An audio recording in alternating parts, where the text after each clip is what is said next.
You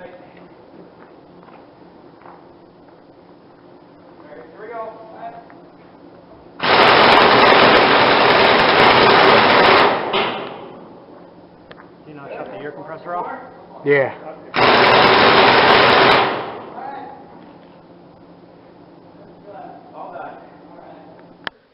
Well, we got a little bit further today. We got about 21 superhero units in there now. We had another late start this week. We had to get the boiler up to pressure, and for the federal inspection, we had to push that back. Yeah? Yep, no problem. And then you'd think with the government shutdown, the inspector, well, the inspectors are required to stay on the job for railroad safety. They're just not getting paid. So, yeah, push your representative or senator to really get that government back open so those guys can get paid again. So this is what we've accomplished so far. We're still trying to keep things from going down into the pipes that go into the cylinders. So I gotta get that all cleaned up once we're done in there. Hopefully next week we'll have all those done.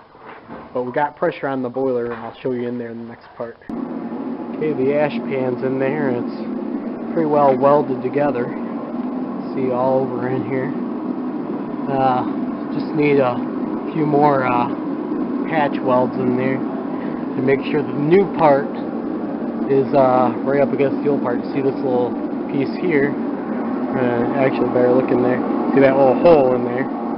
Needs to have a little bit more filler in it. You look up in there, you see that some of the bars for the grates are in there. Come along here. See all the grate teeth have been piled up here and all sorted out. And they started off over here, and we put them on some sawhorses, and we cleaned them off with the chisel and the hammer. So all the grate pieces are clean. This is all of them here. So now they're ready to go in. I'll climb up in there and show you what happened. Okay, we got the heater going now again, and this one actually runs off the gas line that's up going across the roof out to the tanks outside. And this one heats it up pretty good. The water inside and inside the boiler gets pretty warm, especially around this area. But most of the heat rises to the top of the boiler. Like I said, we had under pressure today. We went all the way to 312, which is what the last safety should be set at. And we pretty much got all the pressure out of it now.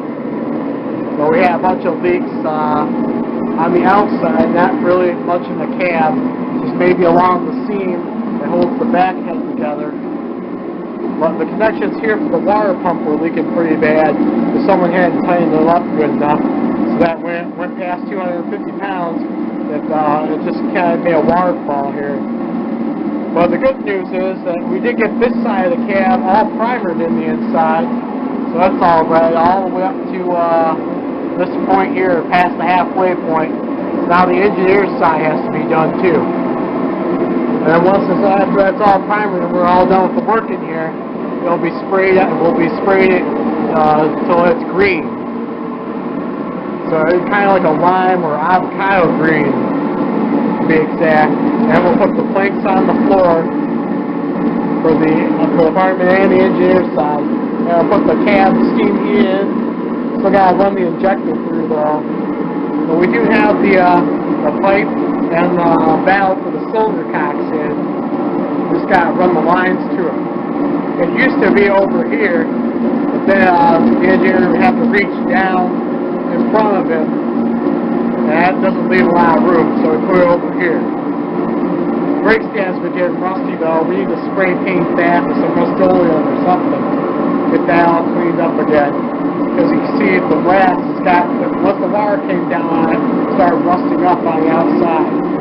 So we'll get that cleaned up and painted. Other than that, the test went fine. Hopefully it's ready for its hydro. Like I said, the federal inspectors aren't being paid right now because of the government shutdown, so get a hold of your government official and tell them to find the deal and reopen the government. So, yeah. So everything's coming along in here. There's also some work going on outside the building too. I'll show you that. Keep your stick on the ice.